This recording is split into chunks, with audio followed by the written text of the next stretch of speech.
Podcast Answer Man, episode number 68. This show is sponsored by AG Design. Need a new website, logo, or artwork for your podcast? Visit ageedesign.com/podcast today. For a 20% discount, be sure to mention the Podcast Answer Man.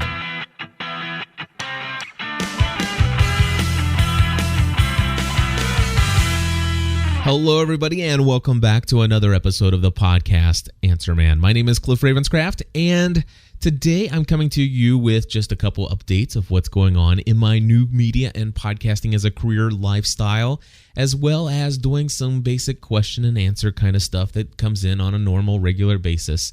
So to start things off, I will just share with you and tell you something major happened in my business world. And of course, I shared an episode about this called My Crazy Life, episode number 243. Happened to be for Plus members only, as I was walking late at night and shared a little bit more of the personal, intimate details of the business. And I kind of reserved some of the more intimate stuff for Plus members only, because at least I know those people are the folks who are really, really the encouragers and not going to take maybe me sharing some more personal details and kind of just being overly critical of some of those things. But anyway, one of the things that I shared that I will share with you here for the Podcast Answer Man is back in September of 2007, I decided, I wanted to give myself a business name that would be different than GSPN.TV. I wanted something that was not so 100% tied into GSPN as our content that we produce for that network, because I didn't want any of our clients to say, hey, I'm doing my consulting work is done through GSPN, and then they go and look it up and they find us, which I don't think there's anything objectionable whatsoever on GSPN.TV. However, there are quite a few very strong faith-based podcasts that I produce. One is called About the Church. The other is called the Almost Daily Devotional, and those are extremely strong, really just devout Christian based, faith-based podcasts. And perhaps maybe I'll have a client that they're not Christian, or they're basically they just don't want to be tied to it. Not that they're against it; it's just not something they want to be tied to. So I decided that I would come up with a business name that would basically be the consulting arm of my business. And so I came out with this name called Bitcast Media, BITCAST Media. And I thought it was a wonderful name, and I had a great friend of mine, his name is Chef Mark, and he warned me, he says, Cliff, you got to understand that's a cool name, but you better go and have a trademark attorney register that thing for you. You need to apply for a trademark on that. And of course, at the time, I just, starting this business out with nothing in hand and nothing other than my determination, sheer determination, passion, and everything moving forward, I decided, well, okay, I cannot afford to hire a trademark attorney, send them hundreds of dollars, and then pay for all that process. So instead, I did not. However, I was thankful for my friend Chef Mark bringing this up, because if I would have not had that conversation with him, I would have registered my business name and incorporated myself. Not necessarily incorporated, but set up my LLC under Bitcast Media LLC. Because he warned me of this, I made a very smart decision, and I instead of doing that, I did Ravenscraft Enterprises LLC.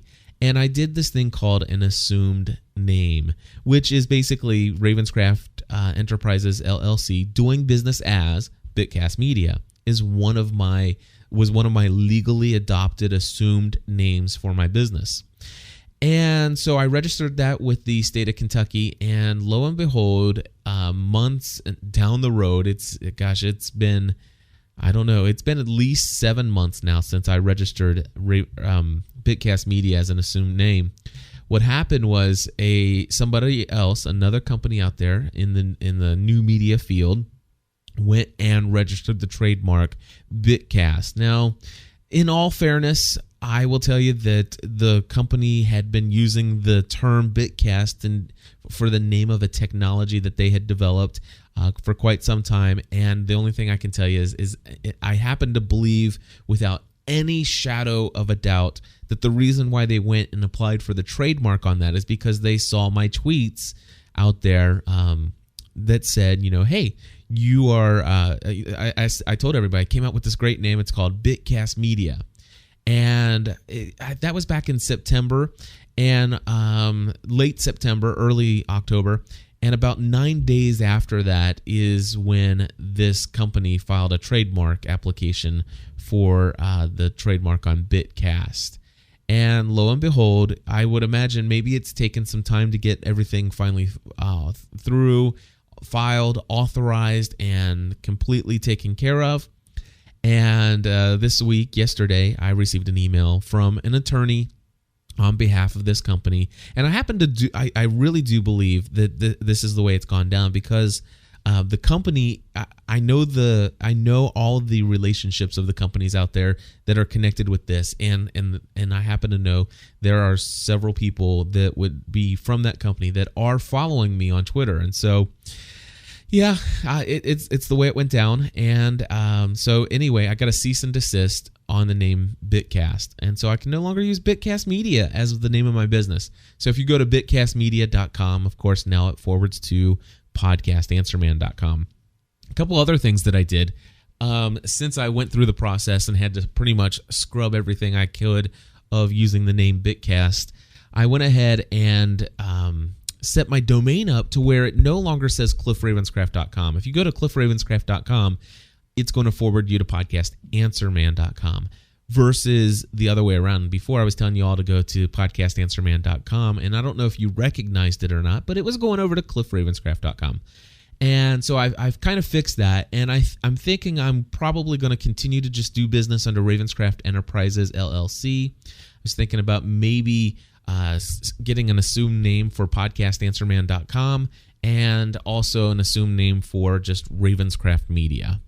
And the cool thing is knowing that this was an issue, that I didn't have the trademark, and knowing that it could be possible that somebody might come and try to keep me from using the name Bitcast, I went through everything I've gone through over the last several months, trying to really brand Bitcast Media as me.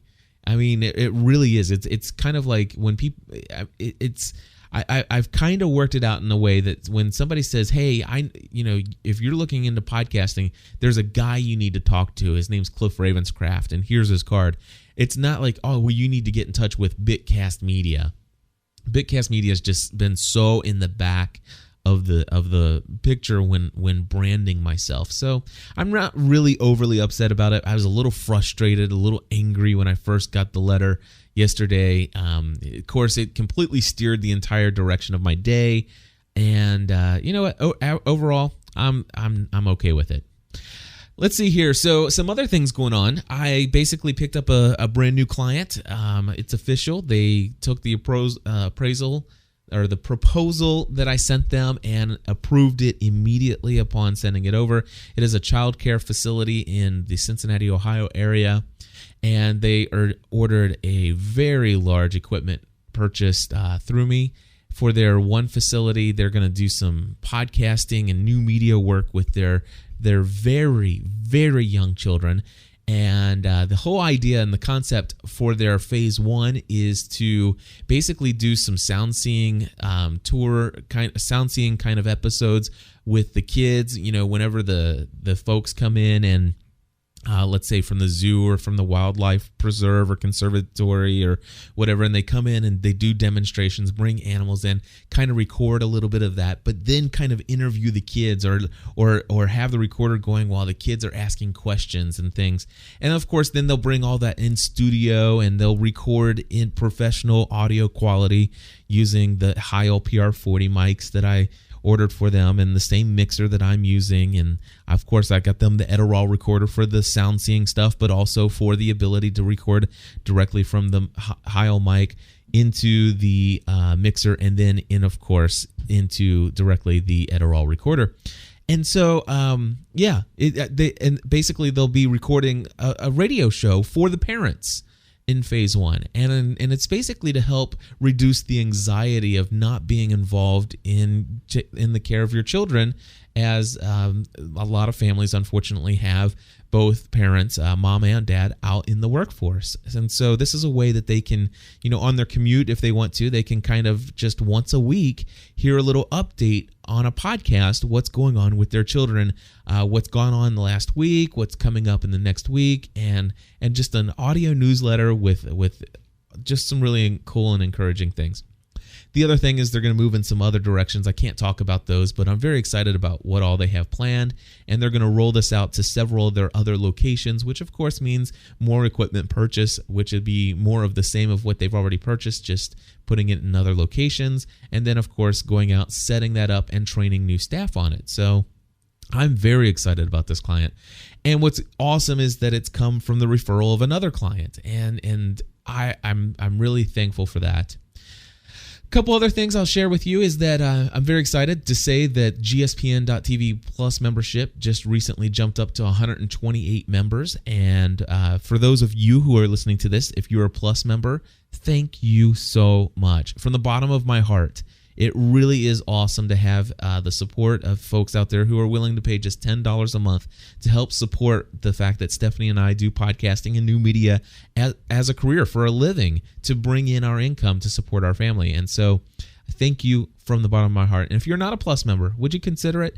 gspn.tv/plus is where you find out more information about that. All right, so what else is going on? Obviously, you can hear in the background, there are kids on the other side of the wall. And we're getting ready to record the Full-Time Mom here this afternoon. But before I do that, I do want to go in here and see if I have any Podcast Answer Man questions that I have. And I'm almost positive there are. And let's see here. This came in from a consulting client I was currently working with. And she says, if I want to do an interview with me plus two people, is it okay that they share the second microphone? All right, so that's a great question. So basically, this is an individual who is a consulting client of mine, and she has a setup with a mixer, and she has one Heil PR40 microphone, and she wanted to know if she's going to have two other people come into the studio, is it okay that they share a second mic? Now, this is exactly what I responded to her. I shared that, yes, it is possible for the two to share a second mic. However, it's not advisable. There are a couple of reasons. Number one, not everybody feels comfortable speaking into a microphone first and foremost. And so number two, they often sometimes get intimidated by it and kind of like stand back from it, which you kind of, if you're going to have somebody be in a co-hosting situation or an interview situation, you really want them very good. You want them to become pretty comfortable with the mic and kind of put them right up there. In fact, if some people I know in podcasting, for a second mic, they actually use a lapel mic. That way, it's kind of out of the way, and they don't have to feel like they need to be up there. The only concern I have about lapel mics for interviewees is if they ruffle their shirt around or move around a lot, and you get that noise, because that can't be taken out. But that's an option as well, lapel mics. But here, this was a cost factor. You don't really need to invest in a ton of mics if you're only every now and then going to interview two other people. I mean, you don't want to go out and buy two more Heil PR40s. Well, maybe you do.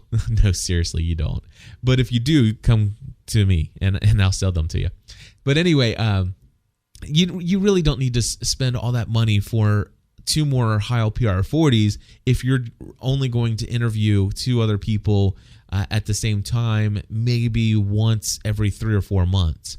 Now, in her situation, her original question is, I'm getting ready to possibly do an interview, maybe one a month or one every other month. Do you think I should definitely go get another Heil PR40? And of course, being, the salesman that I am, I'm not looking just to make a quick sale. I'm looking to be practical. And I know that she was really concerned about the budget on additional equipment. She'd already forked out a good deal of money. In fact, she has the same equipment I have. She has the portable digital recorder, a big mixer, and the Heil PR40 with the Shock Mountain pop filter. So, I mean, she's already spent a lot of money on equipment with me. And I said, you know what? No, you don't really need another Heil PR40. However, if you're going to have a situation where, maybe every other week you're going to have somebody there or you're going to have a co-host with you all the time, then yeah, you kind of want to fork out the extra money because you're going to tell a difference between the two. But if these are interviewees and it's only every now and then, honestly, I suggest maybe getting something like a Shure SM58. Or there are other microphones out there that'll work just fine that are half the cost, if not even a little bit less than that. And so that's what I had advised her. I said, I'd just go ahead and get a Shure SM58 with a desktop mount and the foam windscreen on it. We'll send it out with a cable. And she goes, and then she came back with this question. And so is it okay if I have two people in the studio to share that mic? And so my answer to that is no. It's really not, because I know a lot of podcasts out there that have multiple people in the recordings, and some of them are sharing mics. And I hear about folks complain to me saying, you know what, I really like so and so podcast, and I just can't stand. Why can't they just buy another mic? And those are the listeners of those shows that are coming to me. And it's not me digging for that response. It's just what I'm hearing.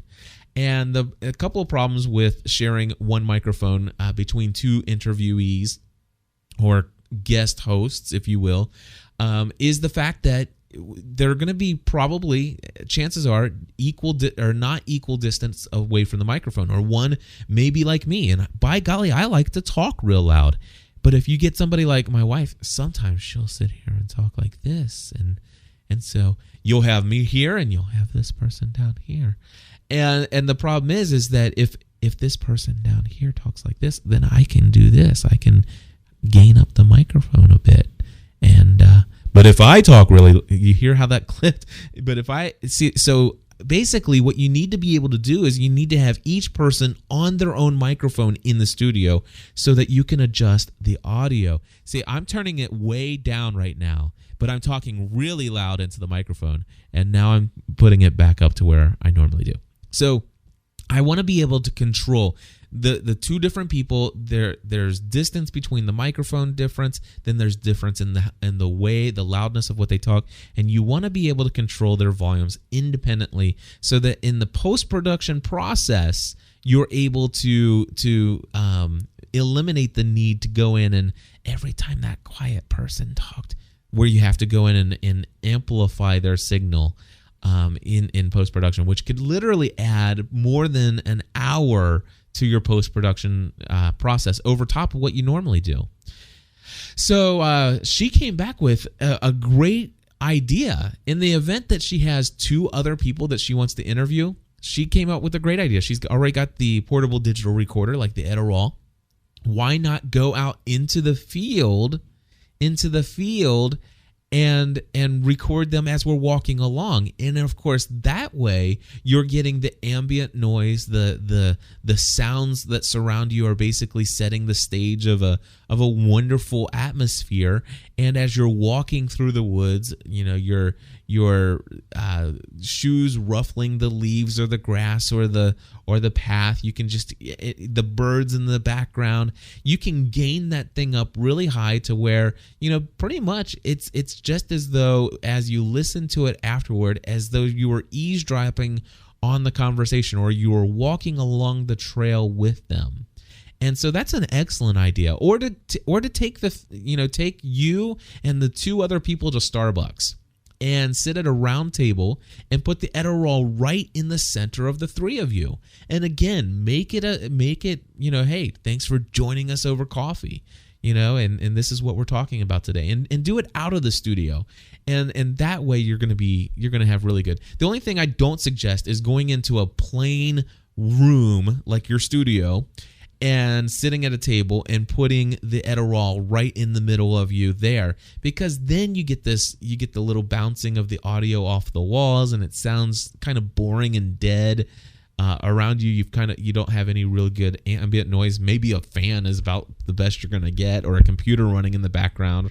But take it to a coffee house, take it to a lunch location, or take it outside and get some surrounding noise. So that's how you can get around the need for 2 microphones when you have 2 other people. All right, and then of course she said, if I want to do telephone interviews, what other equipment do I need? Well, folks, I will tell you, I use the JK Audio Broadcast Host, and you can see that at podcastanswerman.com/equipment, and you scroll down and you will see a thing called the JK Audio Broadcast Host, and it is absolutely wonderful. It's what allows me to do this. That's just basically, I push a button and it brings in my telephone line right in to my audio recording. And I encourage you to go back to episode, I think it was 65 of the Podcast Answer Man. And I did the entire interview with Bob Heil using the broadcast host. So it'll give you a perfect example of what that sounds like. Well, I'll tell you what, that's enough for today. I do have lots of other questions and answers. I'm going to try to come to you guys on a more consistent basis, as I've promised. And want to say thank you to Evan Agee, AGEEdesign.com. Go to /podcast for me, if you will, so you can get some good tracking there. Yes, and if you mention Podcast Answer Man, he'll give you 20% off anything he does for you. Absolutely wonderful stuff there. So thank you for that. And of course, again, if you guys aren't a GSPN.TV Plus member, please do consider going to gspn.tv/plus. I do this stuff full time. This is how I earn a living, and so I would love it if you would be able to support that. And also, if you're considering the purchase of equipment, I do sell equipment. Go to podcastanswerman.com/packages. You'll see some pre-made packages, but hey, I do more than just that. I can create pretty much a package devoted just to you with more than the equipment you see there. And, of course, I'm available for one-on-one consulting as well. If you want to contact me, Cliff at gspn.tv.